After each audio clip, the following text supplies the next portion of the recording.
बिस्मिल्लाहिर्रहमानिर्रहीम। एम फरमान करीम। आज का हमारा जो सब्जेक्ट कम्बिनेटर है, इसका हमारा टॉपिक है नॉन होमोजीनियस रेकरेंस रिलेशन। यानी कि नॉन होमोजीनियस रेकरेंस रिलेशन होता क्या है, इसके बारे में इसकी राइट हैंड साइड हमने पिछले टॉपिक में काफ़ी डिस्कस की थी, और हम लोग होमोजीनियस रेकरेंस रिलेशन के बारे में भी पहले पढ़ चुके हैं।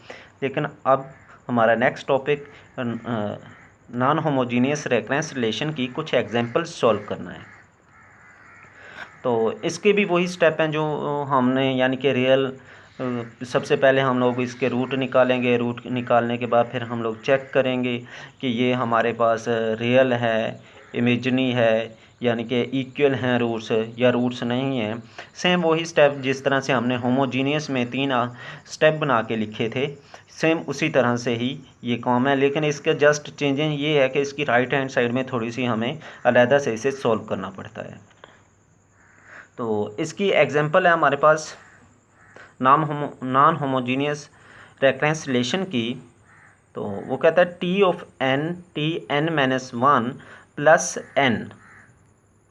तो ये हमारे पास क्वेश्चन है, इसको हमने सोल्व करना है नॉन होमोजीनियस रेकरेंस रिलेशन से, यानी कि T N is equal to 1 if N is equal to 1। यानी कि ये पहली गिवन कंडीशन है, यानी कि A1 हमें दिया हुआ है, टी ऑफ 1 यानी कि हमें दिया हुआ है।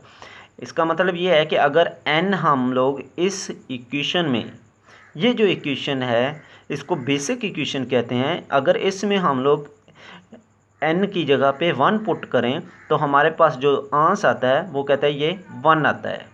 ये गिवन डाटा है। उसके बाद नेक्स्ट हमने इसके आगे सोल्व करना है इसको यूज़ करके। ये बेसिक इक्वेशन है T N is equal to T N minus 1 plus N. Solve non homogeneous recurrence relation. इसके सोल्यूशन है हमारे पास। अब वो कहता है कि इसको नॉन होमोजीनियस रेकरेंस रिलेशन से सोल्व करें। अगर वो ये नहीं कहता, जस्ट ये लिख देता है सोल्व द रेकरेंस रिलेशन, तो फिर हम लोग यहाँ पे हमें कुछ पहचान होगी, यानी कि ये टी एन माइनस 1 की जो इसकी लास्ट वाली टर्म होगी वो पोलिनोमियल फॉर्म में होगी। वो क्या होगी? पोलिनोमियल फॉर्म में होगी। अगर पोलिनोमियल फॉर्म में नहीं है तो फिर हम लोग इसको जिस तरह मर्जी कर लें। लेकिन अगर वो मेंशन कर देता है कि नॉन होमोजीनियस, फिर तो हमारी मजबूरी है। अगर वो मेंशन नहीं करता, यहाँ पे आपको पोलिनोमियल नज़र आ रही है, तो फिर भी आप लोग इसको नॉन होमोजीनियस से ही करेंगे। अब सोल्यूशन में T N is equal to T N minus 1 plus N, T N minus 1 is equal to N, यानी कि इस टर्म को हम लोग दूसरी साइड पे ले गए। ये हमारे पास क्या है? नॉन होमोजीनियस इक्वेशन बन गई है। अब इस इक्वेशन को सोल्व करने का सबसे पहला जो स्टेप है हमारे पास, इसमें हम लोग LHS यानी कि left hand side and generate the correct equation, हम लोग इसको सोल्व करेंगे और जनरेट करेंगे correct equation. T N is equal T N minus 1, यानी कि इसकी हम लोग सबसे पहले लेफ्ट हैंड साइड सोल्व कर रहे हैं। तो लेफ्ट हैंड साइड को हम लोग रूट्स की फॉर्म में, यानी कि T X minus 1 is equal to 0 हो जाएगा, x इज इक्वल टू 1, यानी कि R1 जो पहला रूट आया है वो हमारे पास क्या आया है? 1 है। अब दूसरे स्टेप में जो हमने पिछले लेक्चर में डिटेल से डिस्कस किया था, राइट हैंड साइड, अब सेम वही काम करना है। Consider right hand side and compare the with the b की पावर एन पी एन। अब इसकी राइट हैंड साइड को सॉल्व करेंगे। राइट हैंड साइड हमारे पास क्या था? जस्ट n था। b की power n P N is equal to n, इसमें 1 की पावर n एंड n। तो अब b की वैल्यू जो होगी हमारे पास वो हम लोग यहाँ पे लिख लेंगे। b इज इक्वल टू 1 आ गया। अब n की जो डिग्री है उसको लिखेंगे d इज इक्वल टू 1। फिर d प्लस 1, हम लोग d प्लस 1 करके इसकी रूट्स की तादाद निकालेंगे कि कितने रूट से रिपीट हो रहे हैं। अब वो 2 आ जाएगा, यानी कि हमारे पास 2 रूट्स रिपीट हो रहे हैं। b क्या है? रूट है। R2 भी 1 है और R3 भी हमारे पास क्या आ गया? 1 आ गया।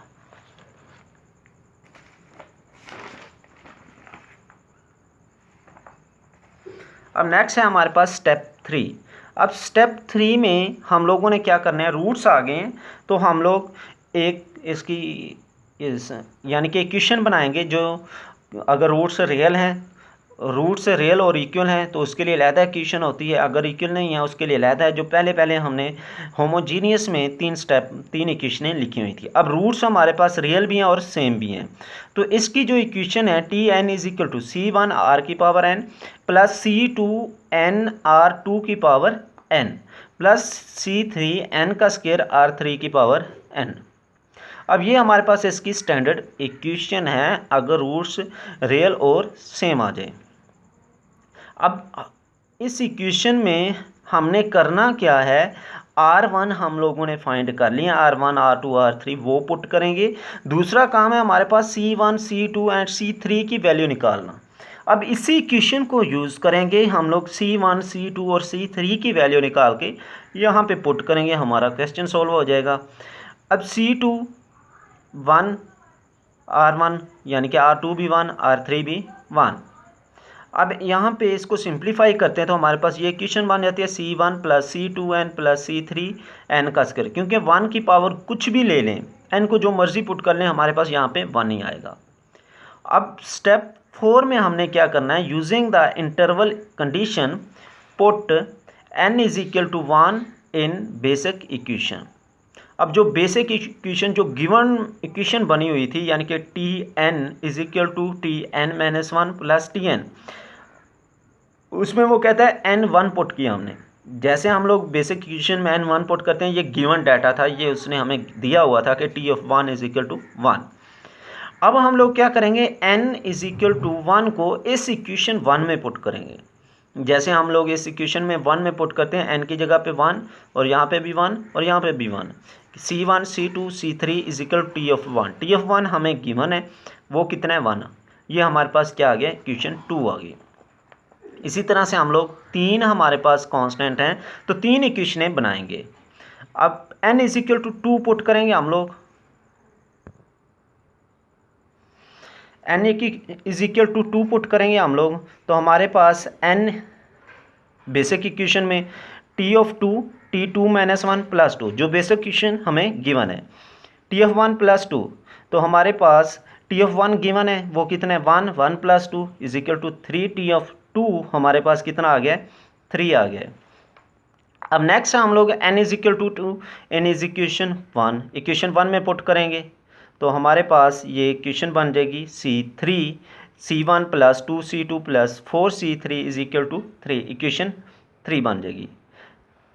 तो उसके बाद नेक्स्ट 3 भी बन गया। अब हम लोग n is equal to 3 put करेंगे इन बेसिक इक्वेशन जो हमें गिवन है, तो टी ऑफ 3 n की जगह पे 3 माइनस 1 प्लस 2, T2 हमारे पास हमने अभी फाइंड किया था 3 है, 3 plus 3 is equal to 6, T of 3 हमारे पास क्या आ जाएगा 6।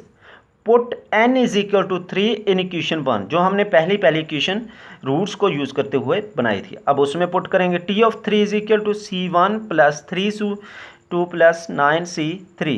अब हमारे पास इक्वेशन 4 बन जाएगी C1 plus 3C2 plus 9C3 is equal to 6। अब इन तीनों इक्वेशन को यूज़ करके हमने C1 C2 और C3 की वैल्यू निकालनी है। Find the value of C1 C2 and C3। तो सबसे पहले हम लोग क्या करते हैं, सब्ट्रैक्टिंग कर देते हैं। इसके वैल्यू फाइंड करने के काफ़ी मेथड हैं, जो आप लोगों को अच्छा लगे आप वही यूज़ कर सकते हैं, क्योंकि आप लोग 9th-10th से ही ये क्वेश्चन करते आ रहे हैं। सब चीज़ सब्ट्रैक्टिंग इक्वेशन 2 माइनस 3 यानी कि दूसरी और तीसरी इक्वेशन की सब्ट्रैक्शन करते हैं तो हमारे पास एक इक्वेशन बन जाती है, इसको इक्वेशन ए का नाम दे देते हैं। उसके बाद हम लोग क्या करते हैं, सब्ट्रैक्शन कर देते हैं 3 और 4 की, फिर एक और इक्वेशन बनती है, उसको हम लोग इक्वेशन बी का नाम दे देते हैं। अब ये दो कांस्टेंट की फॉर्म में इक्वेशन आ गई है, इनको सोल्व करना बहुत आसान है।